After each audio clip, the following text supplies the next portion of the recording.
Meus prezados amigos, eu tenho uma palavra de Deus muito importante para a vida minha e sua.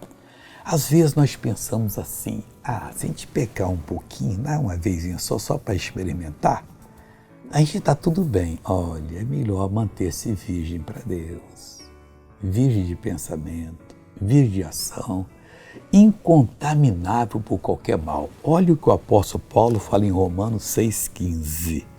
Pois que pecaremos porque não estão debaixo da lei, que aí viria aquela punição forte, mas debaixo da graça?